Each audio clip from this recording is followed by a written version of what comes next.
Good afternoon. I'm going to focus on one element of the green infrastructure we find in our towns and cities, and that is the tree element, the tree population. Unarguably, trees are the largest living organisms we can find in the built environment, and they're possibly one of the largest living organisms on Earth. Just for fun here, does anyone has an idea of the surface area of, say, a medium-sized tree? And I'll give you a clue in that. Give it to me in terms of number of professional football pitches size. How many football pitches to represent the surface area of one tree? If you look at the surface area of the leaves, tree leaves, say medium-sized tree, 15 meter tall. You look at the surface area of the leaves, one side, the other side. You do like if you develop the stems, the branches, and if you look at the surface area of the roots, the structural roots, the fibrous roots, the hair roots, like how much? Give a number. Shout it out. 20? Anyone else? 5? A third hypothesis? Come on. You're closer, but it's actually 280 football pitches to make up the surface area of a medium-sized tree. A tree that's perfectly accommodable, that could perfectly fit in the urban environment. 200 hectares. From Dr. Francis Allais, he's a French botanist and is specializing in tree architecture. He's the one who did the calculation.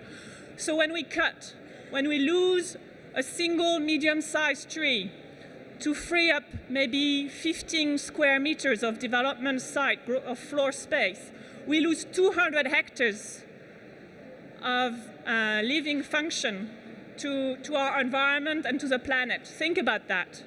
So the ways to integrate trees in the built environment through the planning and development system is the focus of a new guide the Trees and Action Group is developing. The Trees and Action Group is a charity that brings together professionals from the built environment from very different horizons to look at good practice and knowledge to make the most of trees to create great places. And in this guide, to give you a little bit more of context, it's not something we've been working on in isolation. It fits within a series. In 2012, we looked at the leadership aspects of using trees to create great places, around setting out a range of 12 principles to work well with trees. And then in terms of the technicalities, the practicalities of making it work in a complex system like cities, we've looked at where are the opportunities for change, how does city changes, and one of the major levers are the investments and the continuing enhancement and maintenance interventions that happen in the public realm on our transport and infrastructure system. And we dedicated a guide to this, as to integrating trees in our landscape in 2014. But obviously another major lever for change is planning and development. And this is why now we're developing a companion guide, a delivery document focusing on the technical issues focused on planning and development. In thinking about the content of these guides, there's been a number of things that have shaped sort of the brief that we're trying to address. The first set of elements are at a macro level, the range of challenges the planning and development system is facing in terms of addressing a housing crisis, in meeting the needs to adapt and to mitigate against climate change, and also addressing growing concerns around public health, which nowadays the epidemics that are around, they're mostly, the built environment plays a major role in shaping those health epidemics. And what's interesting around those three challenges is that trees in different ways can really help facilitate a path towards some solution or resolution. If you think of the housing crisis in terms of acceptability of development, but also making higher densities livable, they're a very convenient solution. If you look at climate change, James has alluded clearly to the strength of the evidence of the role that trees can play to make cities more resilient, to increase heat, and to more stormwater coming and having to be managed. And similarly, in terms of public health, exposure to trees, either visual exposures or physical contact, has a massive impact on reducing harm in terms of impact of environmental stressors, in terms of restorative capacities, and enhancing capacities. A good example is capacities for learning in terms of cognitive abilities. So trees are a real interesting opportunity and asset to meet those challenges. I'm not suggesting here that trees will be the silver bullet, but it's just an interesting element to integrate to the solution. Equally, we've been writing this document very cognizant of the backdrop of austerity which this country is operating within, which is putting real restrictions on the ability for local authorities, which are our first port of call for the local democracy and the facilitation of setting a framework for decision-making on planning and development. We've been also very cognizant and trying to acknowledge aspirations that exist on the two sides of the system, in terms of communities' aspiration to have greener settings to live, and equally developers' aspiration, and one could argue the need to create value. And this idea of creating value, as in using trees as valued element of the built environment, but also value-adding features, has been really the thread of this document we're working towards and which will be available in the fall.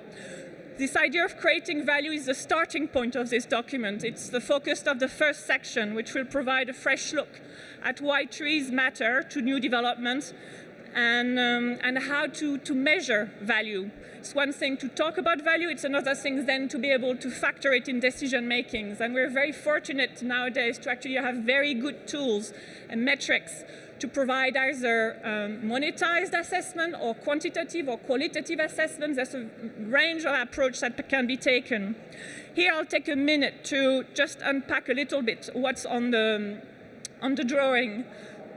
What's often talked about are the impacts in terms of value, perhaps to enhancing sales value, and those matter, and there are impacts, and we'll be summarizing, providing quite a, I think, extensive summary about the evidence base.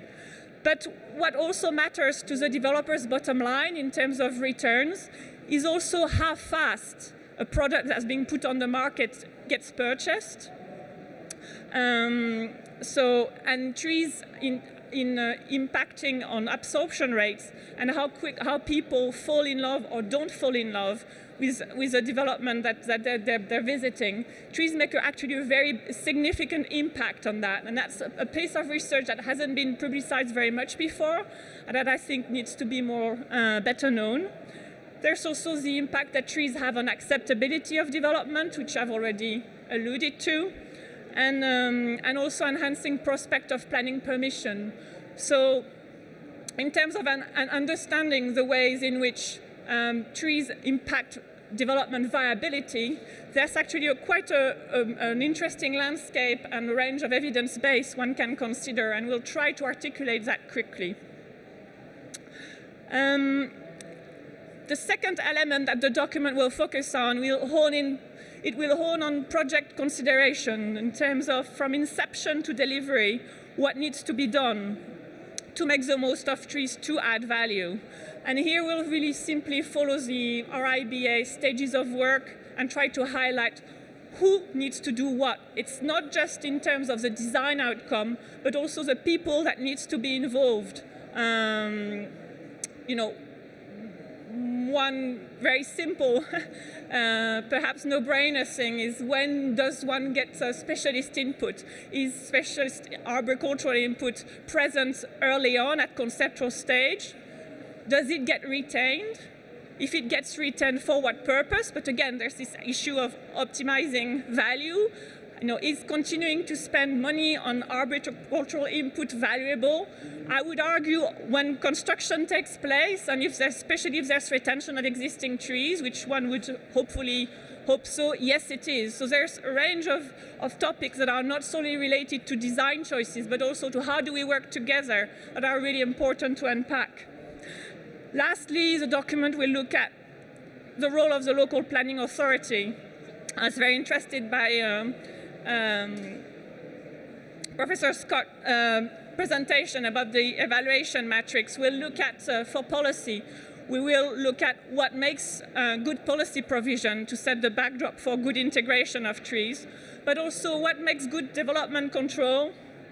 Now, in order for the document to be as ergonomic as possible, what we would like to do is to make the body of the document as slim as possible and have a range of briefing notes to take on some of the more arduous, more technical issues.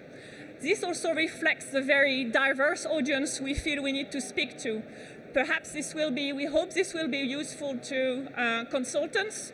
We hope this will be like landscape consultant, planning consultants. We hope it would be also useful to a local authority planning committee member. We hope this will be useful to a member of the public who wants to lobby their local authority. We hope this can be useful to a tree officer. We hope this can be useful to an enforcement officer within a council. And so those different segment of the audience that I've just described, they have very different interests and they won't read the document cover to cover. Therefore, a lot of the technical elements we'll try to have covered in briefing notes, which will be at the back of the document, but will also be available separately as hands out. For instance, how do you approach setting out a canopy cover target in your local plan or for your neighborhood plan? I think that's canopy cover is a very interesting metric to work with for planning purposes in respect to trees. It gets involved and you start to go into how to do that. Therefore, we'll have a how-to on that. That's an example. Trees on podium, very popular here in the south of England and around London. That's often the only place we can fit a tree is on the roof of something else. Not really ideal for the tree. How do you make it resilient? How do you know it's resilient if you're the development control officer who has to approve that application and you're not a tree officer? We'll have a briefing note that covers this. And we have here on the side the list of briefing notes that we intend to deliver. Lastly, if this sounds like something you might be interested in receiving, please leave your card or leave your email address on the little books we have here at the TDAG stand, and you'll be first notified when the book comes out in the fall, late September, early October. You'll also be notified when we intend to launch in partnership with the RTPI an online training based on the content of the guide, and there will also be a range of CPD seminars, half-day to full days, that will go around the country. So again, if you're interested in learning more in due course, let us know. Thank you.